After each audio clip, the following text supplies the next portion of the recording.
This is the Rich Dad Radio Show. The good news and bad news about money.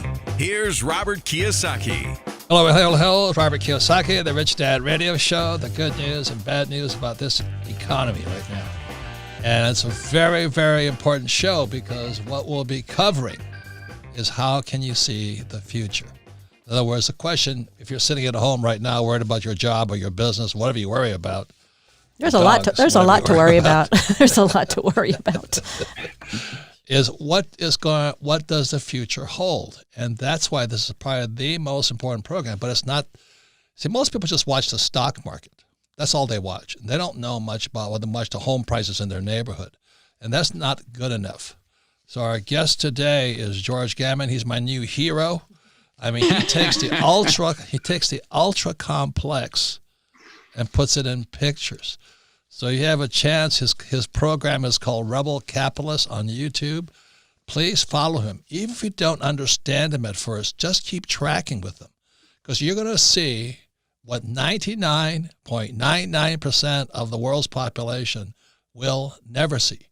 Because what George puts into pictures is the real cash flowing through the monetary system. Any comments, Kim? No, I'm just anxious to get started because the two of you are like bookends and you just complement each other so well. So I'm just ready to get started. So I want to welcome George. I want to jump in right away, but George, welcome. Let's tackle this beast. Let's do it. I just want here to provide as much value as I possibly can to your viewers. Thanks. But you guys have got to track this guy, man. He's the best teacher we got on planet Earth today if you want to see the future. So, George, give us your background. How did you become a fortune teller? Well, first and foremost, I almost flunked out of high school. Me too. So we have that in common. And but I knew once I got done with school that I wanted to be on the B side of the cash flow quadrant. So I was an entrepreneur from the very beginning. I had a few successes, a few failures. I was fortunate to be a self-made millionaire by the time I was 34. And then I got to about 38, 2012, and I said, you know what? I've built this machine that's consuming all of my time. I don't have that much freedom. I would rather be on the I side of the cash flow quadrant. So I retired in 2012.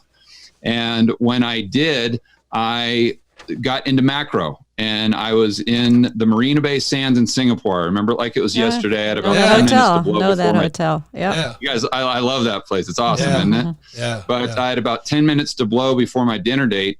And I was just on YouTube, ironically enough. And I ran across the series from Milton Friedman, Free to Choose. And that took me right down the rabbit hole. And he articulated so well what had been in my mind just, for so many years. And then I got into Thomas Sowell, then Jim Rogers, Jim Rickards. I remember watching videos of you, Robert, on YouTube when you were on CNBC talking about Lehman Brothers. Yeah. And, but that's really what got me involved with macro. And I've been obsessed with it ever since. It's all I talk about. And then we go to today where I've got this YouTube channel that we started about maybe about 8 months ago. Yep. And it's just grown tremendously. I do whiteboard videos on macro, trying to break these complex topics down into simple, digestible videos using a whiteboard. It took us 8 months to get to 100,000 subscribers. We're growing quickly. And I'm having a lot of fun interviewing people like you, Jim Rogers, Brent Johnson, just all these people that I looked up to for so long. And I didn't realize, George, that you also followed the same philosophy in real estate that Robert and I did in terms of buying cash flowing real estate at one point your cash flow was greater than your living expenses, just as we did. Yeah, that's absolutely right. In 2012, it goes back to macro. And I looked at a chart of the U.S. housing market going back to 1900 adjusted for inflation. And I saw that we had just been in this massive bubble and we came down. but in 2012, we were right at our historic trend line. So I started studying Japan, the crash they had in 1990. I saw that their home prices went down by about 60%. At that time, we were down by 50%. So I figured that it would be a good time to go in. The cash flow was super, super cheap back then. The cash flow is actually cheaper than the assets themselves. Right. So I went almost all in with real estate in 2012. And I've been doing it ever since. Now I invest in real estate inside and outside of the United States. Right. And right now, where are you located? I'm in Medellin, Colombia. What a great place, man. It's a beautiful place. Anyway, I want to get back to why you should be listening to George Gammon here. And the reason is similar to me. I took the financial statement, basic accounting, and made it simple. Assets versus liability and statement of cash flow. And what George does, he took the plumbing system of the whole economy, of especially the United States, the Treasury and the Fed, and he put it into pictures. So let me show you what George does. This here is the most boring diagram on planet Earth. Straight from the Fed's website. and you wonder why we're all screwed up, because this is what the Fed, those A students, PhDs, there's 900 PhDs in there, and they should all be shot at dawn for putting this garbage out. And so what George does on his site, Rebel Capitalist, he puts this into pictures. And I'll say this again because the most important, Kim and I started off with our board game Cash Flow. And we were talking about it a couple of days ago about how our brand at that time was Cash Flow. And what happened, Kim? Why did we change brands? We were in Australia with a friend of ours who was a marketing guy, and he said, what's your best-selling product? And Rich Dad Poor Dad had taken off by this time in Australia, was huge in Australia. And we said, well, the best-selling product is Rich Dad Poor Dad. He goes, that's what people know. They don't know cash flow. All they know about cash flow is cash flowing out of their pocket. He said, your brand is Rich Dad. That's how they know you. And that's how we instantly shifted our brand to Rich Dad from cash flow. Yeah, we still love cash flow. And I am the queen of cash flow. I'll just go on record as saying that. So George, I'm doing my best, man. I want everybody to tune into you on a regular basis at Rebel Capital. Because what George does is he takes this boring piece of doc. If I can't sleep at night, I'll read this, okay? But when people ask me, where did I grow up? I actually grew up in oil fields. So this here, and Sarah will post it, this is an oil refinery. So every time I watch George's whiteboard presentation, he's actually showing us part of the plumbing. And the reason plumbing is important, it goes back to cash flow. Because when you're looking at this plumbing of an oil refinery, I don't know where it is, but I grew up in the refinery of Richmond, California, because I was sailing for Standard Oil as a student and all that stuff. Most boring place on earth. But anyway, I'm watching the cash flow. So the pipes, all of these oil pipes and refinery pipes are showing the direction of flow of oil and gas and all those other things. So the way you predict the future, you've got to watch the cash flowing. And that's why what Kim says, most people have no idea what that word means. It's going out. So financial intelligence or financial IQ is, can you turn your cash flow back into you? And because most people have no financial education, their cash keeps flowing out. Number one is taxes. Number two is they buy that house they call an asset, but it's actually cash flowing out to the bank. And number three is your 401k or your IRA, whatever you got. The cash is always flowing out. That's also why everybody's going to get these stimulus checks, and that cash is just going to flow right out because they don't have anything flowing back in right now. So let me say it one more time, because we are an education company. We don't sell anything but education. But George has the power to take this and put it into pictures like this on his whiteboard. And the reason you want to study what George is saying, because he's going to keep you up to date on which way the cash is flowing. It is the most important thing a person can do. So you want to see the future, you want to see which way cash flows. So what George is talking about is this chart here. This was a subprime crash up here, 2008. Yep. And he entered the market down here. And that's what smart guys do. Most guys were running, but he entered the market right here. Kim and I entered right there also. Mm-hmm. We borrowed $300 million with Kenny McElroy, and we thought we died and went to heaven. It just took off after that. So what do you want to say about this chart, and how did you jump into Real estate. And what is this chart? It's housing prices. Home prices. Sorry, home prices. Yeah, those are U.S. home prices adjusted for inflation going back to 1900.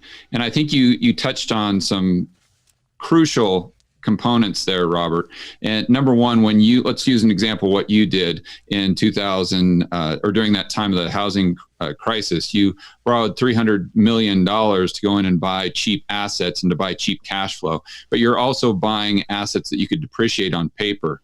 So you could take that cash flow and you didn't have to pay taxes on it.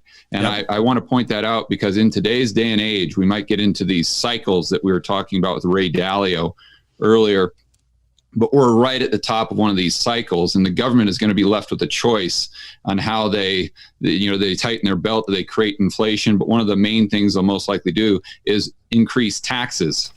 So unless you've got some sort of vehicle set up to where you can decrease your tax bill, if you're on the left side of the quadrant, you're going to have some big, big problems coming up. And I'd also take it a step further.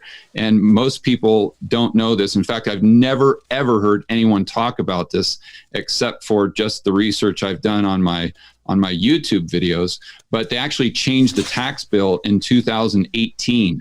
So as you know, they increased the brackets based on a certain measurement of inflation.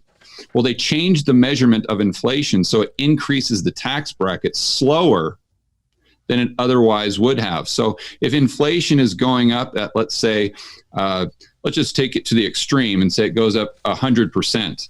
Well, if they only increase the tax brackets by 2%, then you're going to be paying a lot more of your income in taxes, a greater percentage, although your purchasing power might not go up.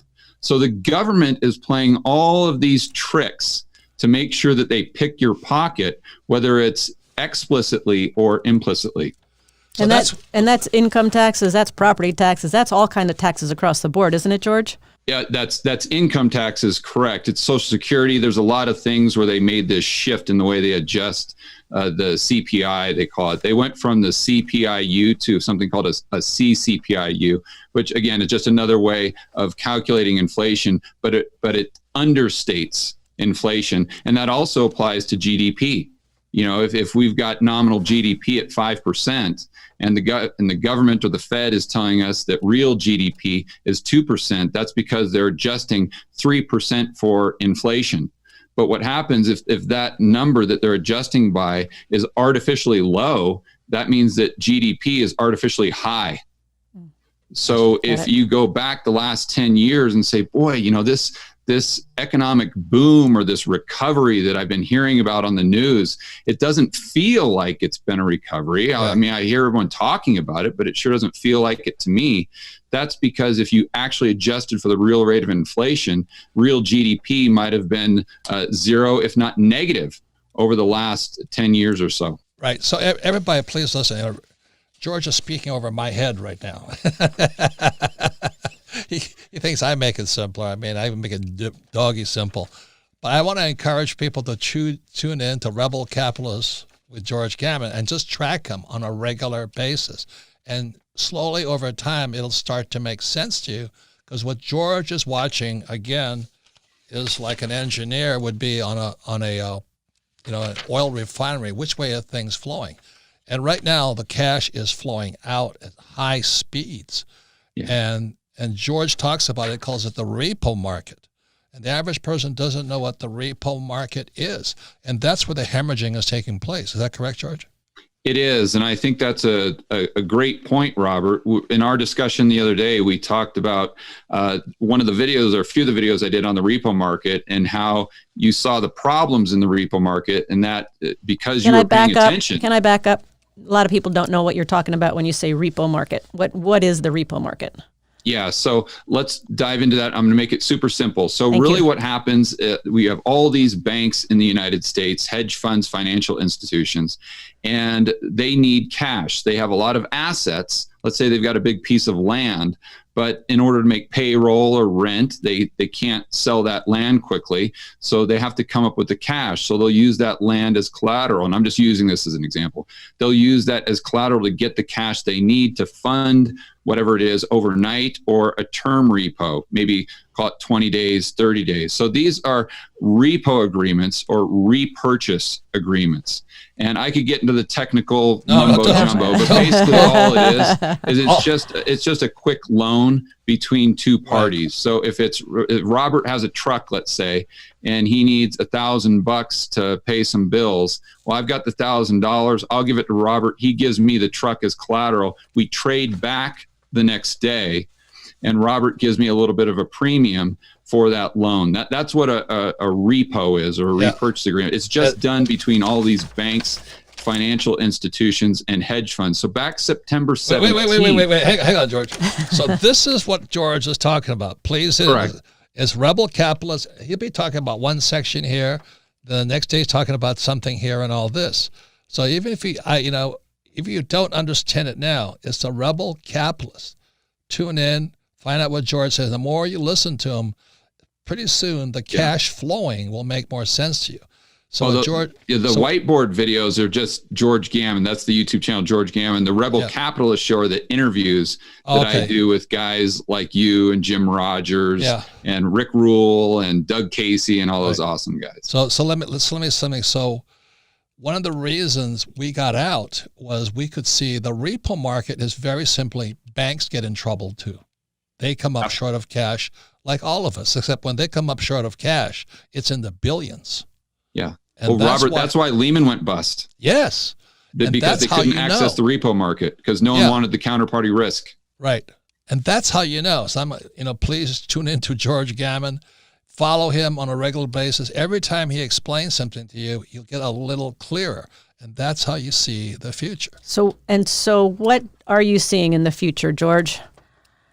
Well, going back to September 17th in the repo market, we saw interest rates spike almost up to 10%, which was totally unprecedented. Usually it follows the Fed funds, which was, call it 1%, 2%, right around there. So if you see this happening, you know that there's something wrong underneath the water. You're seeing the tip of the iceberg. You're seeing the top of that wave, but you know underneath there's a lot of problems. And that's what prompted Robert to take some action. So I think what I want to stress, and I'll explain this just momentarily, but what I really want to stress to the viewer is that if you're able to just start to understand the macroeconomic picture, and it doesn't need to be complex. Listen, the reason you think it's complex is because all these economists and academics, they use all this jargon and technical terms. But if you just break it down into simple English, it's actually very easy for people to understand. And if they understand it, they're going to be able to make much better decisions for themselves and their family in the future for their finances. So whether it's me or anyone else, make sure that you're trying to really pay attention to what's going on. So that was the first rumblings that you saw in the repo market. But then we had the virus kick in. Let me give a hint. What happens is the debt to the consumer, I could go and buy a house for, like, say, 3%. But in the repo market, they raised the interest rate to 10%. Overnight, yeah. That meant they didn't trust the banks. You see, when George was saying that, you kind of get a picture. There's problems in Denmark someplace. Do you know what I mean? The banks can't cover their shortfall. And that last video, not the last one we did with Marin Katusa, he talked about swap lines. Swap lines are very different than repo. So the reason you want to pay attention is when Marin came on, he was talking about the swap lines. He says something made my blood curl. He says a swap line is when the U.S. Federal Reserve lends money to Japan. They lend dollars, so Japan can then pay their bills in dollars. So the Japanese have no dollars. So a swap is the Fed says to Bank of Japan, we'll loan you the money so you can pay us back. Imagine that. Correct. And they've got swap lines and they've got FEMA set up, a repo market for international banks. So it gets a lot worse. But I think the average viewer might be listening to this saying, okay, Robert, I get it, but how does this apply to me? When Marin says the Bank of Japan, which is a federal, it's like the central bank, they had to borrow $500 billion. That's a lot of money, short term. So when he said that, I went, oh my God. Again, the reason you want to tune in to George Gammon's programs, the more you watch it, pretty soon it starts to make more sense, and you can see the future. So you're not caught just watching the Dow Jones Industrial Average. So we come back, we're going more with George Gammon, his fabulous program. And we're going to go into just what you were saying, George. What does this mean to me? Right. And what can I do? And how do I benefit from all of this information? Absolutely. So that's why if you really want fantastic education, better than anything you get I got in college, it's the George Gammon Show. We'll be right back with George and more on how you can see the future. Welcome back, Robert Kiyosaki, the Good News, the Rich Dad Radio Show, the good news and bad news about money. It seems I still have my allergy. But anyway, you can listen to the Rich Dad Radio program anytime, anywhere on iTunes, Android, or YouTube. And please leave a comment whenever you review it. And all of our programs are archived at richdadradio.com. We archive them because we're an education company. And if you watch this program again, you'll learn twice as much. But most importantly, if you have friends, family, and business associates who really need to step up their financial education, go to richdadradio.com, listen to this program we have with George Gammon, because he's the man with the plan right now. I mean, I'm blown away at how simple he makes the most complex things that are invisible to most people. And again, the theme of this program is how do you prepare and see the future so you're not caught in the next crash, because this last crash caught a lot of people flat-footed. Any comments, Kim? So George he's an expert in not just the macro, but the micro too, but we're talking a lot about the macro, but he's also an entrepreneur, he's a real estate investor, has a fantastic YouTube channel, George Gammon, Gammon. And so George, we've been talking big picture, we've been talking macro, so our listeners may be asking now, hey, what about me? What does this all mean to me? Absolutely. Yeah, let me dive into that. So we were talking about the repo market as an example. And Robert, you have that great picture of the oil rig and all the plumbing going back and forth. That's basically the dollar funding market. So how it applies to the average Joe and Jane. Let's just say that you you've been saving your money, you've been working hard, you've been doing all the right things, you've got a little nest egg saved up, and you go to the bank and you're like, oh my gosh, they're only giving me 0.5 interest or 0 or who knows what it is. You can't even see the interest rates. They're so small nowadays. So you say, okay, where can I go to get a little bit higher rate of return? But I still want to be safe. It's got to be safe. So then you might look at a product like a money market mutual fund or a money market fund.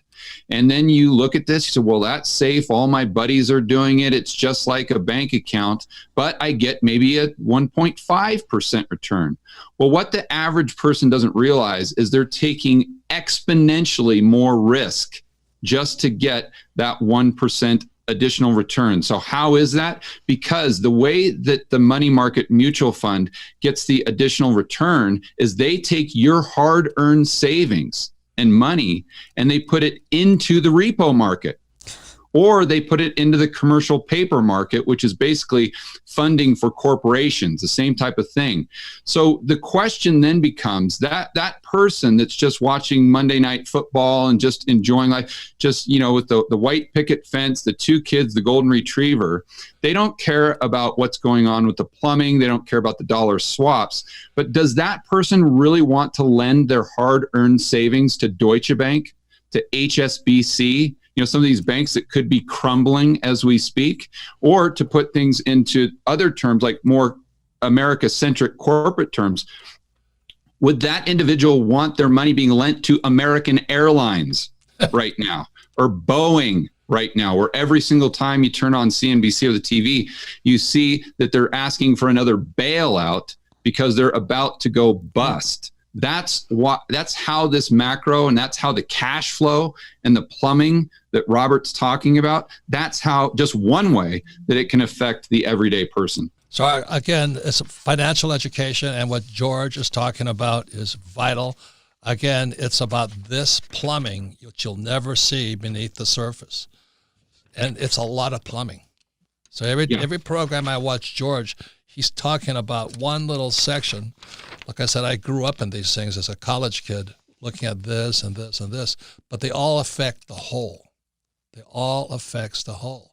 So if our banks are going bust right now, what does that mean? Do you know what I mean? Yeah, it's not just the banks, it's the government, it's the private sector, it's our entire economy, because these debt cycles run in courses of 75 to 100 years. I'm going back to Ray Dalio. And Ray Dalio has some great YouTube videos on this, but he's got charts of the long-term debt cycles and the short-term debt cycles. Long story short, right now we're at the top of a 75 to 100-year long-term debt cycle.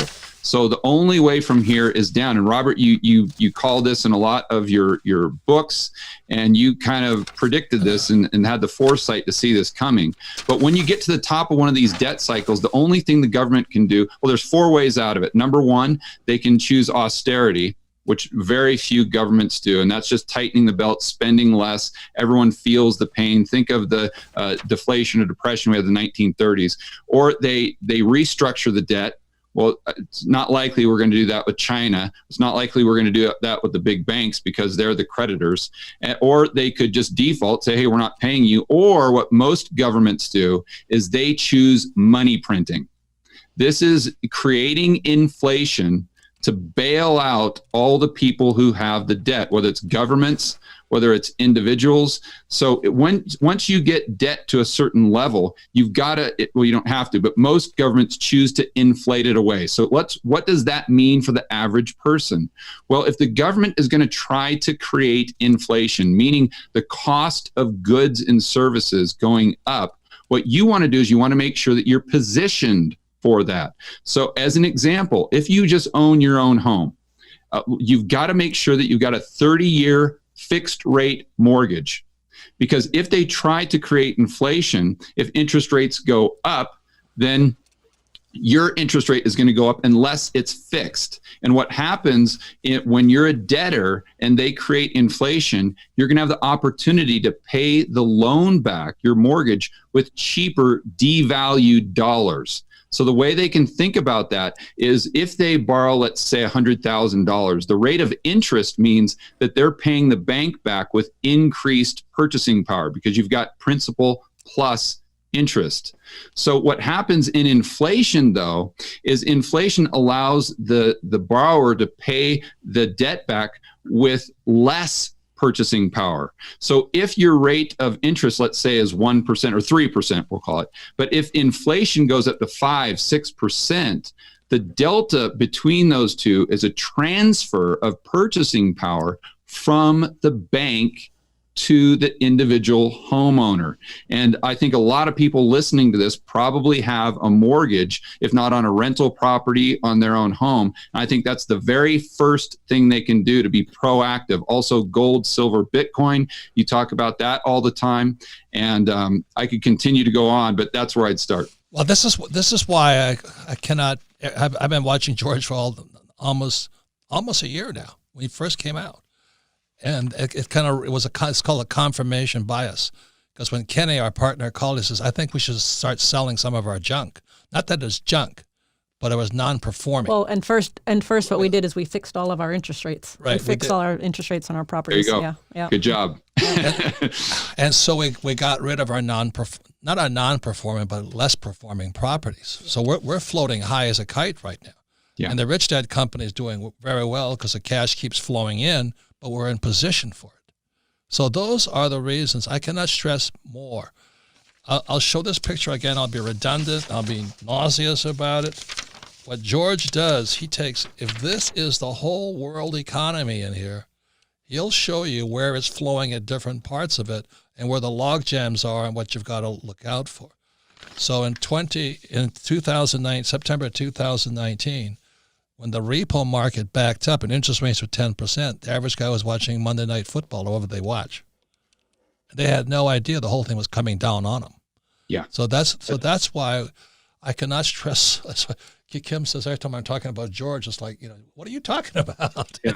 But one more thing, Robert, if you remember our conversation, you talked to me about how important it was to invest as an insider. Right. And I think that's another thing that the average person can take away from this conversation is that you can look at macro, you can start to understand it, but it doesn't mean that you have to be an expert for you to utilize it in your own financial situation. So as an example of that, as you guys said, I got into real estate in 2012, and then in 2014 or so, I started investing outside of the United States, looking for better returns. So in 2015, if people remember back that far, we had the price of oil crash, very similar to what it's done recently. It went to about $30 a barrel. So back then, I didn't know anything about oil. I was just kind of getting my bearings with macro, but I knew that these prices wouldn't last for the long term. So I wanted to go long oil. I wanted to buy oil, but I didn't know anything about it whatsoever. But I did know that the Colombian peso was loosely tied to oil because they produce a lot of it. So I thought, okay, well, if I can buy pesos, well, then that's kind of going long oil, but I don't really know anything about currencies either, but I do know about real estate. So what I can do is I can go to Colombia, I can buy real estate denominated in pesos. So then what I'm doing is I'm buying oil with something that I actually know about. The alternative would have been to go in and maybe buy bonds. I would have gotten crushed in Colombian peso bonds. Or I could have bought something like the ETF, like USO. And back then I didn't know that USO, the underlying asset wasn't oil, it was future contracts. So if I would have bought it back then, long story short, I would have lost a lot of money, where instead I made a lot of money by first looking at the macro, having a decent understanding, and then ask myself, how can I apply this to something I know well? And it doesn't have to be real estate. You could be a pharmacist, you could be a school teacher, you could have some sort of expertise where you see something, you're an insider where other people aren't. Great point. Listen to him, but also something, invest in what you know. Right. Very important. And very, very, very, very important. Is this sound advice? So can I ask a question? Sure. We're sitting on this coronavirus, which is changing everything. What is your crystal ball? What are you seeing? Not your crystal ball because you're studying it and you're seeing all the charts and the numbers. What are we looking at? Well, from an economic standpoint, I think the biggest question is, do we have deflation or inflation? And that's kind of the debate going back and forth. And for the average person, I think they just have to look at the entire economy as supply and demand. So the supply is how much stuff do we produce? How much goods and services? Demand is how much money we have, or our willingness or our access to credit to go out and buy the stuff. So as most people know, we're in lockdown, depending on what state you live in, what city. So there's a lot less demand. There's a lot less of the goods and services that are actually being purchased, right? So that decreases the demand equation. That's what most people get fixated on. So they think, okay, well, we have to have prices going down, deflation. But they forget about the supply side of the equation, because if the people can't go out to produce goods and services, well, the supply will go down fast as well. So then the question becomes, what's going down faster, demand or supply? Well, then you look at the supply chains that have been disrupted coming into the United States. If you go to Walmart, Target, Home Depot, the majority of the stuff you see on the shelves was produced outside of the United States. So if those supply chains get disrupted, that means less supply. Then what happens is, usually going back to Dalio's example of long-term debt cycles, you get social unrest. And I hate to say that, but that's just the reality of the situation if you look at history. And typically the way the politicians take care of social unrest is through helicopter money. So whether you want to call it MMT, UBI, it doesn't matter. It's basically the government spending money into the real economy, getting into the back pockets of the average Joe and Jane. We could see a situation in the future where the Fed is actually doing it. They're not technically allowed to do it right now, but they've been breaking all of the rules.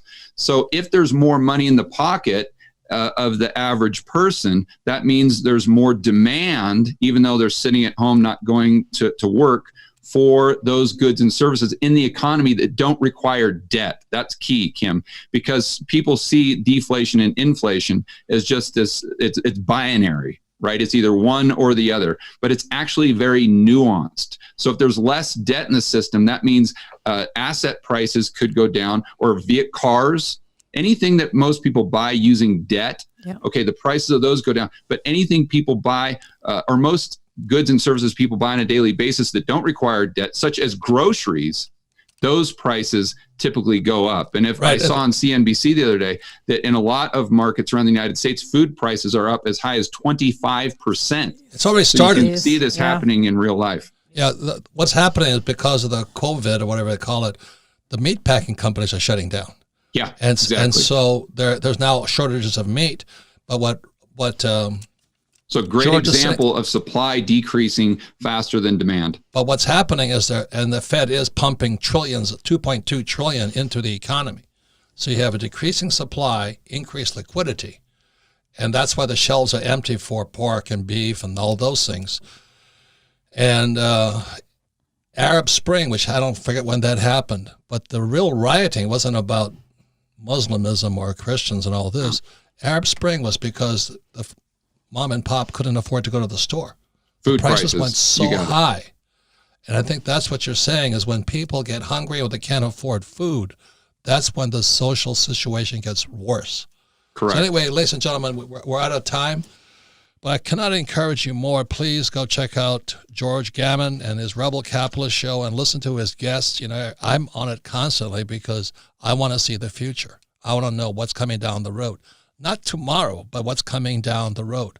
And like I'll say it again, George is the only guy I know who can take this thing here and show you little pictures of it. And that's the whole monetary system, which is in a mess right now. So, George, thank you very much for being part of us. Excellent. Thank you for having me. It was a pleasure. Keep teaching. You're the best, man. You're the man. Will do. Thank you. All right, take care. Thank you, George. All right, guys. Can't wait to do it again. Well, when we come back, we'll be talking to Kim and I about what we see in the future. We'll be right back. Welcome back, Robert Kiyosaki, the Rich Dad Radio Show, the good news and bad news about money. And we broadcast from Old Town Scottsdale, Arizona, where it's empty. But anyway, it's a beautiful time of year here. You can listen to the Rich Dad Radio program anytime, anywhere on iTunes, Android, or YouTube. And please leave a comment whenever you listen to it. And all of our programs are archived at richdadradio.com. We archive them because repetition is how we learn. You listen to this program one more time, you'll learn twice as much. But more importantly right now, especially in this economy, or what's going to happen in the future, please watch this video with friends, family, and business associates and discuss it, because the future is not going to be the same. The future changed just recently. Any comments there, Kim? Well, I really enjoyed George because he does keep it simple. And unfortunately, he does that. I'm not going to say unfortunately, but his insight into the future, given the coronavirus, is he says it very simply, very straightforward, that when demand for goods goes down and when people are not working, they're not going to be spending money on things except necessities like groceries and toilet paper. But then also supplies going down, because as you mentioned, that meat packing places are shutting down and dairies are shutting down, and when that happens and food prices start going up, then we're gonna have major chaos, worldwide chaos, because people aren't going to be able to afford food, and when they can't afford food, they do crazy things. Yeah. They can put up with a lot, but no food. Yeah, not without food. So anyway, his name is George Gammon, Gammon. He's a Rebel Capitalist. His interviews are fantastic. His whiteboard presentations are fantastic. So let me just say something. I've been studying this stuff for years, and when George is talking, I'm listening, but I'm still hanging on for dear life, because that boy is really smart. He talks about the repo market, the commercial paper market, and all this. And the last interview I saw him was on swap lines, and those are terms that they don't ever teach you in school. And they're the most important things you can watch today, because like our board game is cash flow. All we're doing is watching cash flowing. So right now, if your cash is flowing out of your pocket and you're sitting at home or whatever you're doing, your business is hemorrhaging cash, then that should be a sign from God. You better make some changes, because you've got to be able to change that cash to come back into you, flow into you. And that's what George does on a macro scale, is where's all this cash flowing to and from. I mean, I thought that was a fascinating example of he wanted to invest in oil, but he didn't know anything about oil, and he knew about the Colombian peso, but he didn't really want to do currency, so he went to Medellin, Colombia, and started buying real estate based on the Colombian peso. I mean, that's smart stuff, and that's creative. Real quick, Robert, for our audio-only listeners, can you explain that picture real fast, the oil rig? Yeah. Again, this is what did you do during college? This is where I spent my time. This is not an oil rig. This is an oil processing plant. So oil comes in, and it comes out as gasoline, kerosene, JP4, and all this stuff. So my degree is in oil, and architecture and shipping. So this is what I studied. And the beautiful thing of this plant here, think of this in your mind of George's whiteboard, but he's only taking one section of it at a time. So if you listen to him over time, you get to get the bigger picture of what's going on. And he uses the exact terms an economist or a real sophisticated person would use. For example, repo, repurchase market, or commercial paper market, or swap lines. Those are crucial because they're showing you which way the cash is flowing.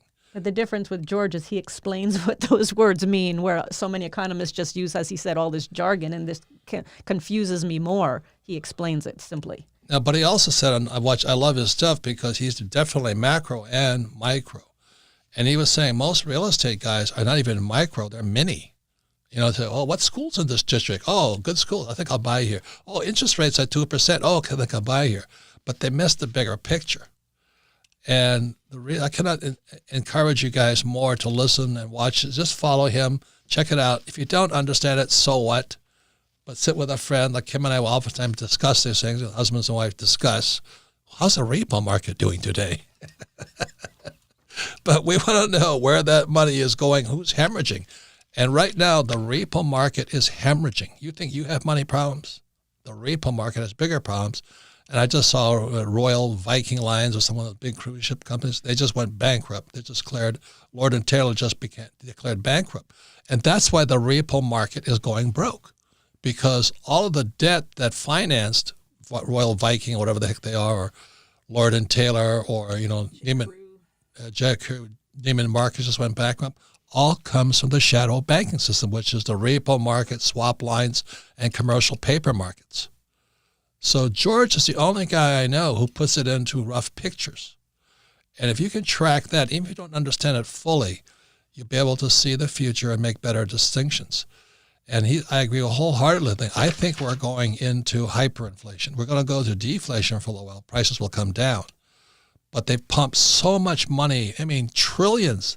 They claim it's 2.2 trillion, but we don't know how much they pumped into the repo market. See, we all know about the 2.2. But how much is going into the repo market? That's the question. And when all that money flushes out and there's no pork chops out there, there's going to be a fight at the counter. You know what I mean? And again, that's where Arab Spring blew up, was because the Arabs didn't care who was winning the war, the oil price of oil. They couldn't eat. They couldn't afford to eat. Any comments to that, Kim? No, it's a scary scenario. And when he says social unrest, that's a real possibility now. Yeah, if you can't eat, you get nasty.